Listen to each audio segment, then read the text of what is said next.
Hey, I need a moment of your time. Quick, fast. It's not going to take me that long. Sometimes when I wake up in the morning, I wake up in the morning with books in my head. And this morning I woke up with The Giving Tree by Shel Silverstein. It's one of my favorite stories. And it's a story about a little boy that found favor with a tree. And this tree loved this little boy. And the little boy would go to the tree and he would say, "Let's play." And the tree would sway. And the tree would let the leaves come down, and he would pick the leaves up, and he would make a lion's mane. And when the boy got hungry, he dropped apples, and the little boy would pick up the apples, and he would eat the apples. And then when he got tired, he said to the tree, "I'm tired too." And the tree said, "Well, lean on me, and I'm going to give you rest, and my shade is going to block the sun." And so the little boy said, "Hey, I'm hungry again." So the tree dropped down apples, and he picked up the apples, and he ate it. And the little boy went away. And when the little boy came back, he said to the tree, he said, "You know what? I don't want to play. I want to make some money, and I'm older now." And so the tree said, "Okay, well, pick up my apples, gather them, and go sell them, and that'll give you money." So the little boy went away for a long time, and the little boy came back, and he said, "You know, I don't want to play, and I'm not hungry. I'm making money, but I want to get a wife, and I want to get a family, and I need to build a house. I have to prepare for my family." So the tree said, "Well, I don't have any money, but look, I got branches, and my home is the forest, and there's trees all around us. Gather the trees and cut off some of my limbs, and you go build a house for your family, because I want you to be happy." So the little boy ran, and he did that, and he came back, and then he said, "I'm tired. I just want to get away. You know, I need a boat. Can you give me a boat?" And the tree says, "Well, I don't have a boat, but you know, my stump and my whole body, it can build a boat. So cut me down, and you get your boat. And you, as sad as I'm going to be, I want you to be happy. You build your boat and you go away." And so the little boy went away for a long time, and the tree was unhappy. But when the little boy finally came back, he was old, he was feeble, he was frail. And he said to the tree, he said, "I'm tired. You know, I'm just exhausted. I'm beat. I don't need money, and my teeth can't even eat the apples, but I just want to rest." And the tree said, "Well, I'm a stump now, and you've taken all I had. I only got a stump left. Your knees are feeble. Sit down and let me give you rest." And the little boy sat down, and he rested. Mothers are that tree. Wives are that tree. We give and we give and we give until there's nothing left. The funny thing about the story is, as I begin to flip through the pages, when I begin to read it to my children as they were babies, nowhere in that story did I hear or read where the little boy nurtured the tree. The little boy didn't put fertilizer down. The little boy did not put water down. The little boy didn't ask the tree, "Do you need anything?" That book hit home as I deal with so many women who are just drained. They're drained, and the families keep taking and taking and taking and taking and taking till there's nothing left but a little stump. Take a moment today and ask your wife, "Do you need anything? Can I help you?" Children, just take a moment and ask your mom, "Mommy, can I do something for you?" Because the worst thing you could do is just keep taking and taking and taking and not replenishing. The wonderful thing about life is, as we become adults, we realize that love is recyclable. You put love in and you get love out. We as women, as Miles Monroe said, we are incubators. You give us something and we'll give it out. You give us heaven, we'll give you heaven. You give us hell, we'll give you hell. You put a seed in us, we'll give you a child. You give us a vision and we'll help you birth it. But the little boy was just so selfish, because it's a book about selfishness, where he just took and he took and he took, and he went away and he disappeared for years. But when he needed something, he came back. He came back to her, but yet she kept on giving, and she kept on giving until she became a little stump. And even though she said to him, "I have nothing left," what she had left, she gave it. And one thing about women, we're givers, we're nurturers. We'll keep giving, we'll keep giving.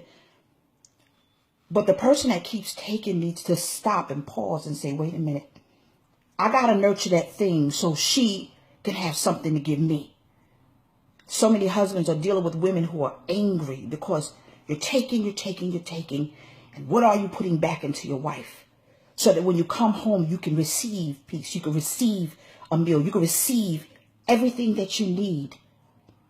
What are children doing to say, Mom, I need, and for her to give of herself, her time, her energy, her finances, or whatever, for you to get it, you have to show her that you're grateful.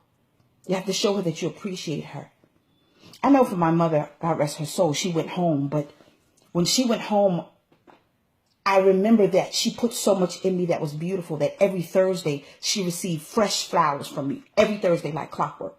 I would take her into the store and I would say, don't get one pair of shoes, Mommy. Get all three. Whatever you want, you get it. I would nurture her and I would sit at her feet and I would glean from her and I would learn from her. And she was able to understand that I not just was her daughter, but I was her friend. The story is so profound. We can learn a lot from children's books. We really can. Because it teaches character. It's a character building process that you put in a child and hopefully it'll stick. But we are the giving trees, women. We give, and we give. And we have people who just take in our family, our husbands and our children. They just take and they take and they take. Because the little boy even didn't say, well, tree, do you need anything? You need me to mow the grass around you, do you? But the tree said, I want you to be happy. Do you realize how strong it is for women to sacrifice themselves? I was speaking to a girlfriend the other day, and I'm going to let you go. And she said that she watched her mother feed everybody, but she never ate. She watched her mother do things, but she didn't do. Because Mommy had counted the pennies to make sure that they ate. And even though she sacrificed it because she didn't have. I remember even as a little girl, I shared the story, and my mother could not afford all of us to have McDonald's at the same time, because even though my father worked and he made good money, there were times when she had to budget. And one time she took us to McDonald's on Fulton Street and she bought one Big Mac, and she had 4 children, and she cut the Big Mac in 4s and got a large fry, and she gave us a little bit of the French fries, a large soda, and poured us a little bit. And since we were children and babies, that was enough. And she would sit back and she would just watch us eat, and she would smile because she was giving us something. One thing about women, we give because it makes us happy. But we're not to be taken for granted because we do that, because God has given us that ability. Understand the story of Adam and Eve. Adam had, Eve received. And so if you're a husband, please understand that your job is to replenish your wife. If you're a mother, your children's job is to replenish you. Don't wait for your birthday, holiday, Christmas. Nah. That's fine. But get a replenishment day and tell your children, even if they're small, they don't know, today you're going to do the dishes. Today, Mommy needs a break. Today, we're going to give you a coupon, and that coupon is to rub Mommy's back. Because sometimes children don't know, but when children get older, don't allow them to drain you dry. Don't allow your husband, hopefully if he's smart, he'll get this message and say, it's time for me to replenish my wife. The Giving Tree is a wonderful story. I admonish you all to get it if you've never heard the story. And if you've heard the story, apply it. I admonish couples to get it and read it to each other. That's what I would do if I was counseling couples. Read The Giving Tree to each other so that you won't be selfish and you'll realize that your husband or your wife needs replenishment. Women specifically. We need to be replenished. And it's not about sex. Sex is a wonderful thing. You're married, have lots of it. However, when your wife is tired, she won't even tell you because she doesn't want to rattle your feathers. But be man enough to realize it is my job to replenish her. Baby, what you need me to do? Stop by a mall, pick up flowers, get her a card. Tell her every day, thank you. Speak life into her. That makes her feel good. Believe it or not, she's waiting for you, attaboy. She's waiting for it. Pray over her. Get her favorite meal or her favorite cupcake or cookie. When I was married, I remember that I was married before I married Calvin. But I would do something. I would take Hershey Kisses and I would stick them on the seat of my husband at the time. He didn't appreciate it, and that's why we divorced. Oh.